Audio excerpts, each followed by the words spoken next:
First contact's return. Nova Station hung in the void like a glittering jewel against the backdrop of endless stars. The remote outpost marked humanity's farthest reach into the galaxy, a testament to our species' relentless drive to explore the unknown.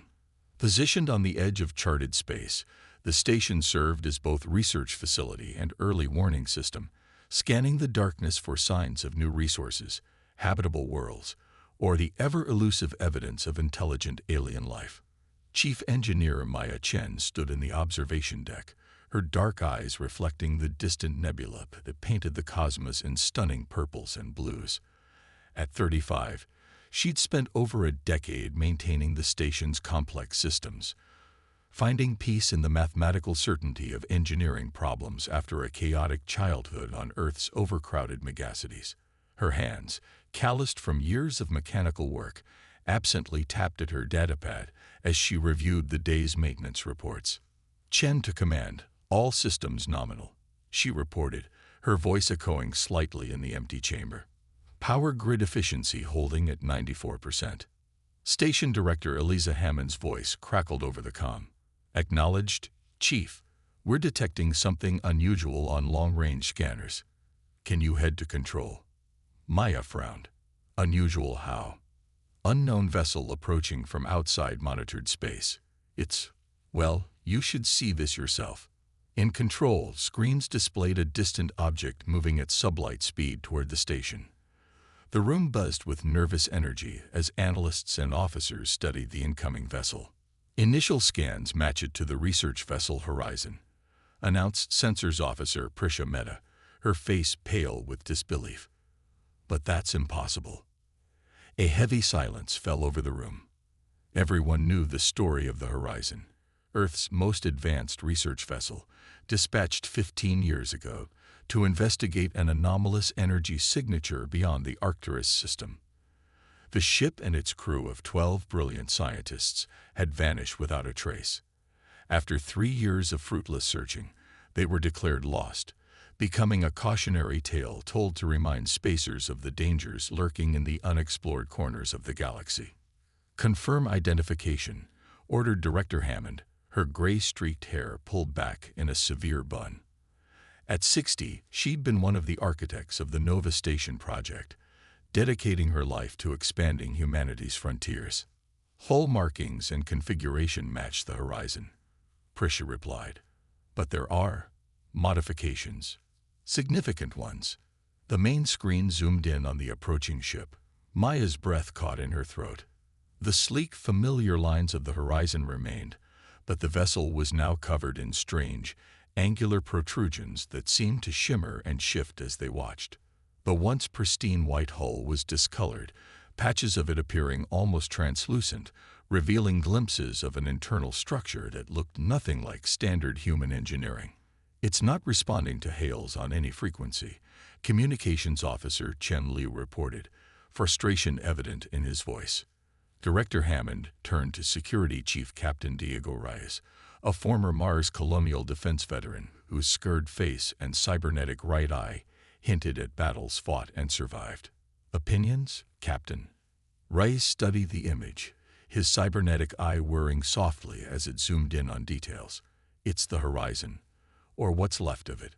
But whether it's friend or foe remains to be seen. I recommend full quarantine protocols and an armed boarding party. Hammond nodded grimly. Make it happen. Maya, I want you on that team. If that ship has been modified, we need to understand how and by what.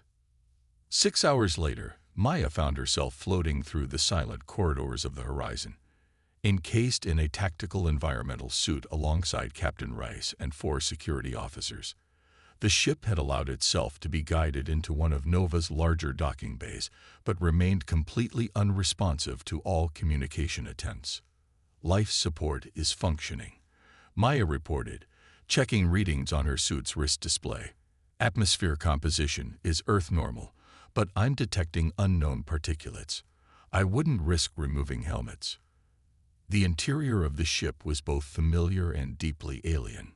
The basic layout matched the Horizon schematics, but the walls, floors, and ceiling were covered in a network of crystalline structures that pulsed with faint blue light. The crystals ranged from tiny filaments to massive formations that had completely engulfed certain equipment. These crystals appear to be integrated with the ship's systems, Maya observed, scanning a junction where crystalline growths merged seamlessly with an engineering console. It's like they've repurposed our technology. Any sign of the crew? Rise asked, his rifle sweeping methodically ahead as they moved deeper into the ship. Negative, replied Officer Jackson, monitoring biosigns. No human readings detected. They made their way to the bridge, forced to cut through a crystalline membrane that had formed across the entrance. Inside, the command center was transformed. The captain's chair and navigation console remained recognizable, but they were partially absorbed by a massive crystalline structure that dominated the center of the room. Glowing filaments extended from it to every control station, creating a web of light that pulsed in rhythmic patterns. It's like a nervous system, Maya whispered, fascinated despite her apprehension. She approached the central crystal formation cautiously. These patterns, they're not random. They're processing information. Chen, don't touch anything, Rise warned, but his caution came too late. As Maya's scanner came within inches of the crystal, the entire structure suddenly flared with brilliant blue light. Throughout the ship, every crystalline formation illuminated in sequence, creating waves of light that raced through the corridors. The ship's dormant systems activated, screens flickering to life, displaying incomprehensible symbols and equations. "What did you do?" Rise demanded, raising his weapon as the ship hummed to life around them. "Nothing," Maya protested, backing away from the crystal. "It must have sensed our presence or technology and—" She was interrupted by a transmission that burst from the ship's communication systems. It wasn't a voice, but a series of harmonic tones and pulses that made the crystalline structures vibrate in resonance. Officer Liu's voice came over their comms from the station. "We're receiving a transmission from the horizon. It's broadcasting on all frequencies." "Can you decode it?" Hammond asked, her voice tense. "Working on it. It's not any known language or code. Wait, there's something embedded in the signal. It's coordinates, and what looks like a warning." Back on the bridge, Maya noticed something she'd overlooked before. Near the captain's chair, partially integrated into the crystal matrix, was a small holographic projector of human design. As the ship's systems continued to activate, the projector sputtered to life, displaying a flickering image that made everyone freeze in shock. It was a human face.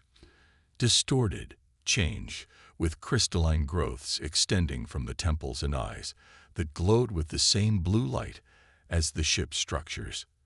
But it was still recognizable as Commander Sara Takahashi, the Horizon's captain who had vanished 15 years ago. "We have returned," the projection spoke, its voice overlaid with harmonic tones that matched the ship's broadcasts. "We bring knowledge. We bring warning. We bring transformation. The harvester's approach. Prepare for transcendence." The image dissolved into streams of light that flowed into the crystal network. Simultaneously, every screen on the bridge displayed the same image. A massive fleet of ominous, blade-shaped vessels moving through deep space on a direct course for human-occupied territory. "Get back to the station now," Hammond ordered, her voice tight with urgency. "Whatever's happening, I want that ship secured and isolated before." A pulse of energy erupted from the central crystal, racing through the ship and extending outward to envelop the boarding party in shimmering blue light. Maya felt a tingling sensation as the energy passed through her suit, followed by a voice that seemed to speak directly inside her mind. "Maya Chen," it whispered, somehow familiar yet fundamentally alien. "We remember being human. We remember being alone in the cosmos. No longer. The Horizon has returned to save you all, if you will let us." The light receded, leaving Maya gasping inside her helmet as Reyes grabbed her arm, pulling her toward the exit. "We're leaving. Now." As they retreated, Maya glanced back at the transformed bridge. For just a moment, she thought she saw translucent figures moving among the crystals, human in shape but changed, their bodies partially crystalline and glowing with inner light. One of them raised a hand in what might have been a gesture of farewell or a plea to return. Back at Nova Station, alarms blared as systems detected the energy pulse from the horizon. Emergency protocols activated automatically, sealing off the docking bay. The boarding party underwent intensive decontamination before being cleared to report to the command center, where Director Hammond waited with a team of scientists and security personnel. "The ship is fully powered now," Prisha reported. "It's interfacing with our systems, accessing our databases. Our cybersecurity can't keep it out. It's like nothing we've ever encountered." "It's not attacking," Maya observed, still shaken from her experience. "It's communicating. The crystal structures, they're not a parasite or a weapon. They're a medium for information exchange, a bridge between incompatible technologies." Hammond fixed her with a penetrating stare. "Explain." "I believe the Horizon encountered a non-hostile alien intelligence," Maya said. "These crystalline structures aren't destroying our technology. They're enhancing it, adapting it to interface with something beyond our understanding. And I think the crew is still alive, in some form." Before Hammond could respond, every screen in the command center changed to display the same message. A series of star coordinates followed by a single phrase that sent chills through everyone present. "The harvesters come. 15 days remain. Accept the Transcendence Protocol or face extinction alone." The Transcendence Protocol. 3 days after the Horizon's return, Nova Station was transformed. What had begun as a scientific curiosity had rapidly escalated into an existential crisis. The station's extensive communication array broadcasted emergency warnings toward Earth and the inner colonies, but everyone knew the message would take weeks to arrive, long after the supposed threat materialized. Maya had barely slept, working alongside the station's best scientists to understand the alien technology and the warnings it brought. Small crystalline samples recovered from the Horizon's exterior were being studied in the station's secure laboratory, revealing properties that defied conventional physics.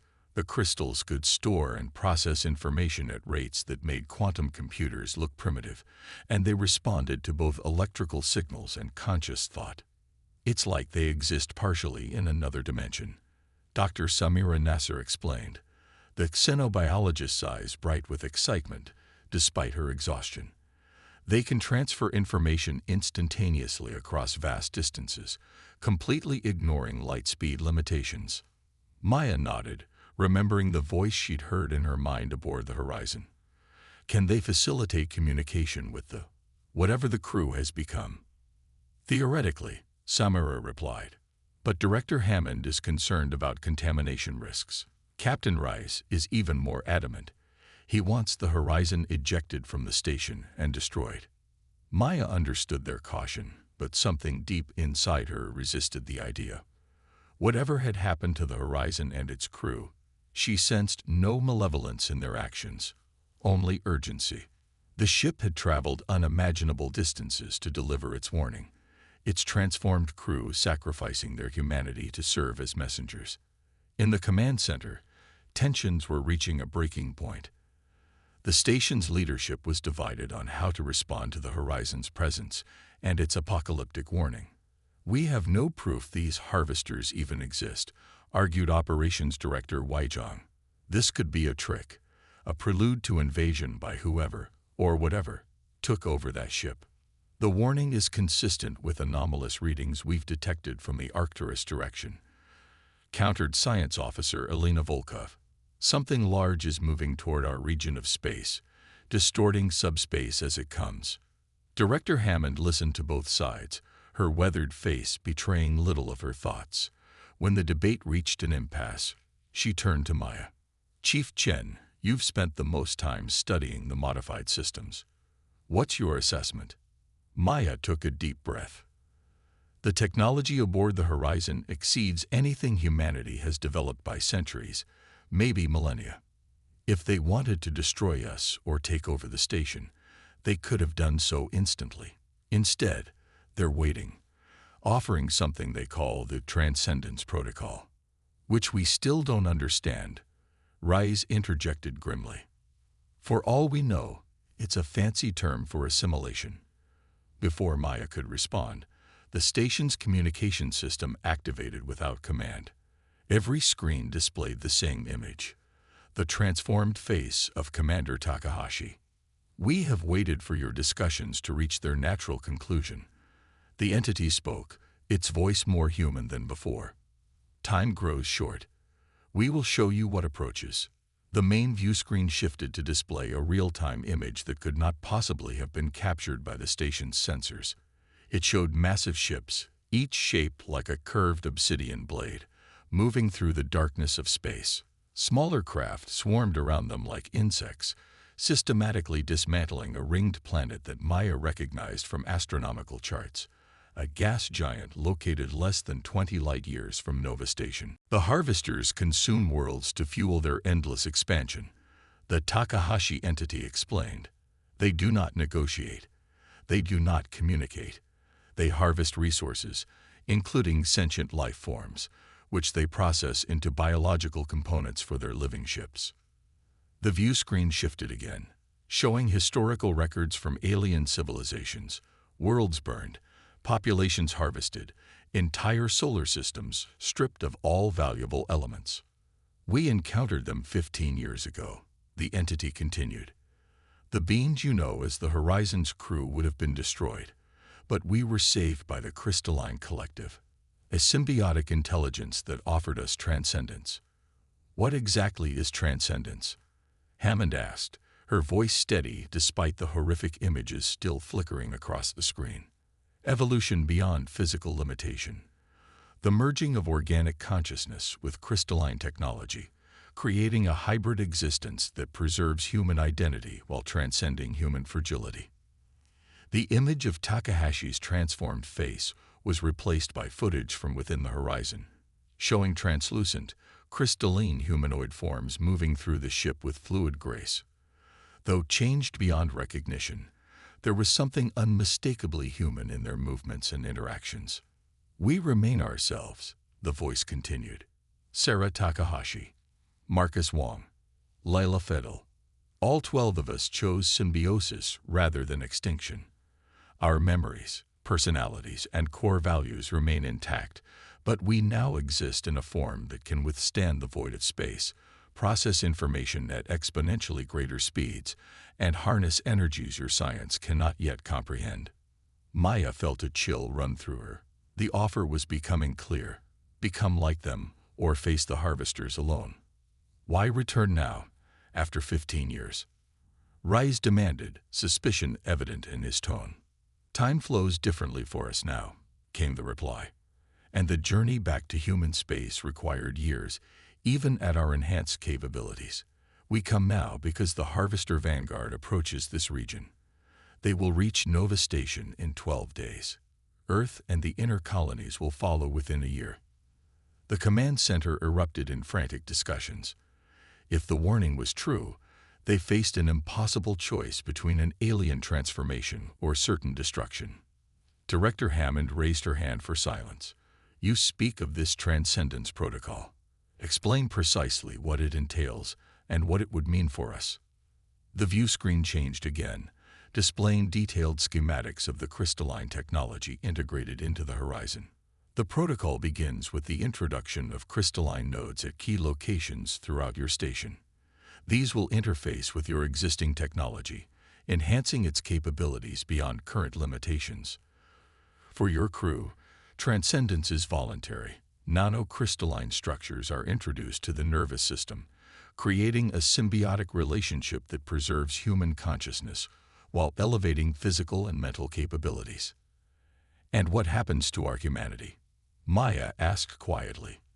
A new figure appeared on screen, recognizably Dr. Marcus Wong, the Horizon's chief scientist, though his form was now mostly crystalline, with only hints of his human appearance remaining.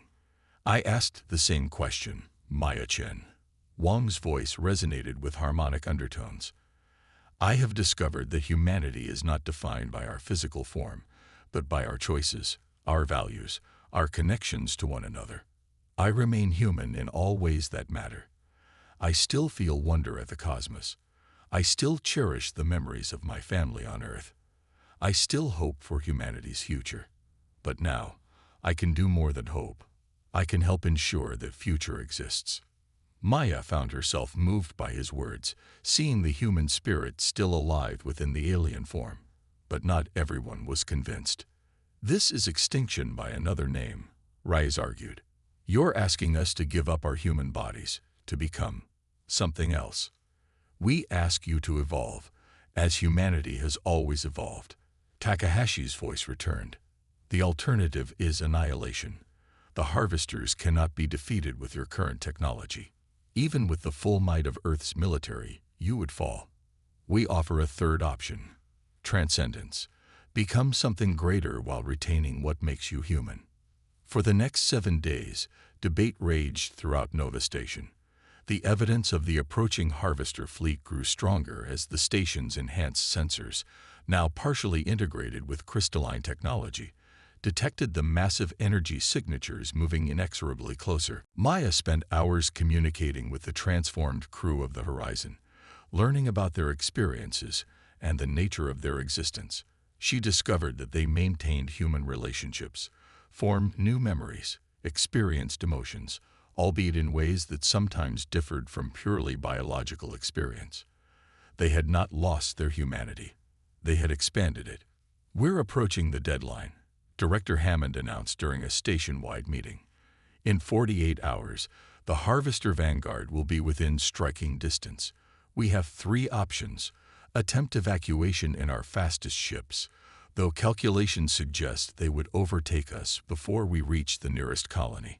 Fight with the weapons we have, which the Horizon crew assures us would be futile, or accept the Transcendence Protocol. Maya stepped forward. After days of careful consideration, she had made her decision. I volunteer to be the first to undergo the protocol. If it works as described, others can follow my example. If not, nothing is lost that wouldn't be lost anyway when the harvesters arrive. A murmur ran through the assembled crew. Maya was respected throughout the station. Her willingness to take this risk carried significant weight. Are you certain? Hammond asked, studying Maya's face intently. I am, Maya replied without hesitation. I've spoken extensively with the Horizon crew. I believe they're telling the truth. And if they are, this isn't the end of humanity. It's the next chapter in our story. Director Hammond nodded slowly. Very well. We'll establish a controlled environment for the procedure. Dr. Nasser will monitor your vital signs throughout. If at any point we detect danger to your core consciousness, we'll attempt to reverse the process. 24 hours later, Maya lay on a medical bed surrounded by monitoring equipment in the station's secure laboratory. A small crystalline node, carefully extracted from the Horizon, pulsed with gentle blue light beside her. Director Hammond, Captain Rice, and Dr. Nasser stood nearby, their faces tense with concern and hope. On a screen above the bed, the transformed Commander Takahashi provided instructions. The process begins with physical contact. The crystalline structure will assess your neural patterns and begin a gradual integration. You will experience sensory expansion first, followed by cognitive enhancement. The complete transformation takes approximately 6 hours. Maya took a deep breath, trying to calm her racing heart. Despite her conviction, fear of the unknown gripped her. Will it hurt? She asked, her voice barely a whisper. There is discomfort during the initial phase, Takahashi admitted, but it passes quickly as your nervous system adapts. Focus on who you are, Maya-Chen. Hold on to your core memories, your values, your identity. These will anchor you during the transition. With a nod to Dr. Nasser, Maya reached out and placed her hand on the crystalline node. For a moment, nothing happened. Then a tingling sensation began in her fingertips, spreading up her arm in waves of warmth that gradually intensified into burning pain. She gasped, fighting the instinct to pull away. The burning gave way to a sensation of expanding awareness. Suddenly, Maya could perceive the electrical signals flowing through the station's systems, feel the subtle vibrations of the life support machinery, even sense the thoughts and emotions of those around her as patterns of energy. "It's incredible," she whispered, her voice taking on a slight harmonic quality. "I can see everything." As the transformation progressed, crystalline patterns formed beneath Maya's skin, spreading outward from the point of contact. Her consciousness expanded beyond the confines of her physical form, connecting with the station's systems, and more distantly, with the collective awareness of the Horizon's crew.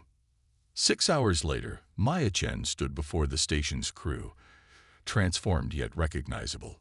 Her body retained its human shape, but had become partially translucent, with crystalline structures visible beneath her skin.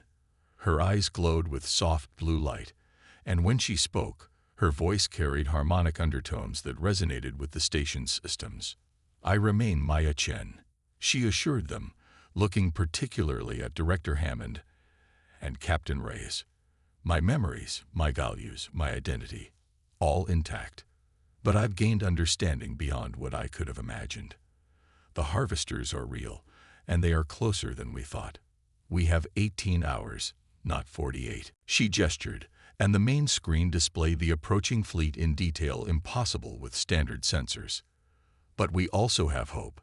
The Transcendence offers not just survival, but a new way of existing.